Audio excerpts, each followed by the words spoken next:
Dan suster wajahnya gugup banget, ya suster gugup banget dan dia bilang, "Ibu siap-siap aja." Ya, biasanya kalau dokter mamo dan dokter onko harus meeting, itu ada yang serius.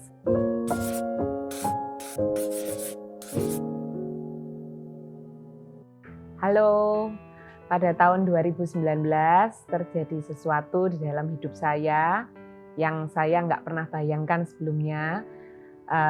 Bulan Juni 2019 dokter vonis ada benjolan sebesar 4 cm di payudara kanan saya, gitu ya. Nah, benjolan tersebut cukup besar, jadi dari dokter harus segera dilakukan pengangkatan operasi. Dan singkat cerita 3-4 hari setelah vonis tersebut dilakukanlah operasi. Operasi yang dilakukan cukup lama karena pengangkatannya itu 6 diameter 6 cm karena ternyata yang ditemukan adalah jenis phylloides. Di bulan November 2020, 1 tahun setelah operasi pertama, kembali lagi dokter kaget gitu ya, karena saat pemeriksaan ditemukan lagi ada benjolan yang besarnya sudah sekitar 3 cm.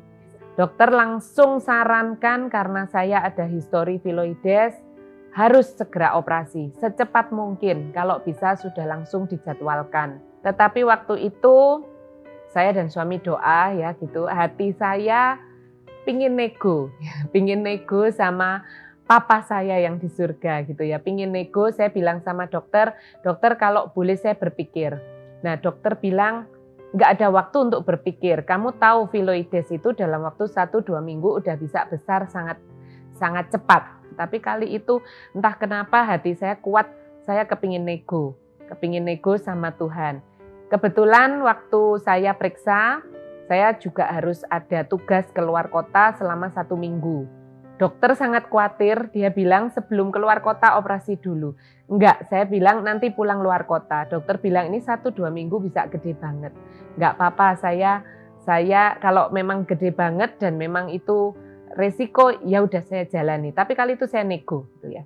Pulang dari luar kota ya, waktu itu saya ke Batam, pulang dari Batam, finally waktunya saya kembali ke rumah sakit gitu ya. Nah, sebelum saya memutuskan operasi, saya nego sekali lagi sama dokter untuk dilakukan mamo.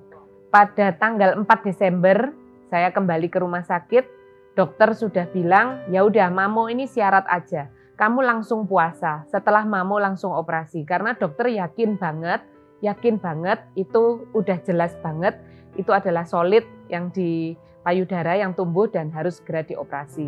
Jadi ya saya datang ke rumah sakit tentunya deg-degan banget menjalankan mamografi. Dokter mamo pun sudah dikasih tahu dengan dokter inti saya bahwa sudah siap operasi ya Bu ya, nanti setelah mamo langsung daftar operasi ya.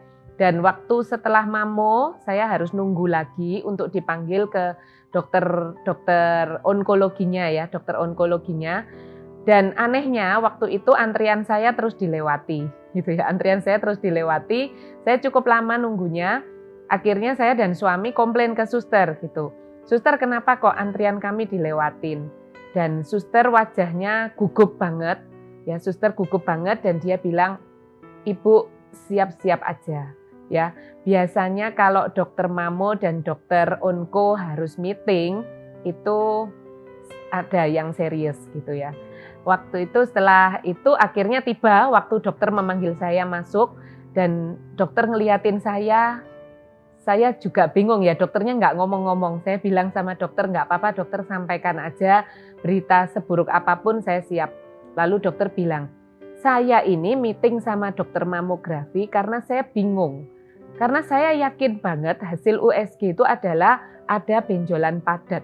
Tetapi di hasil mamografi itu hanya oil. Jadi waktu mamo itu hilang, gumpalan saya hilang, benjolan saya hilang, dan hanya ada gelembung-gelembung air yang cukup dilakukan pengawasan aja, jadi kontrol rutin 6 bulan berikutnya.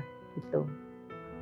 Dari kasus ini saya belajar hidup ini nggak ada yang tahu, kita boleh punya rencana, tetapi rancangan Tuhan yang terjadi, kita sebagai umatnya kita harus prepare. Jadi setiap hari saya hanya bisa lakukan yang terbaik buat Tuhan.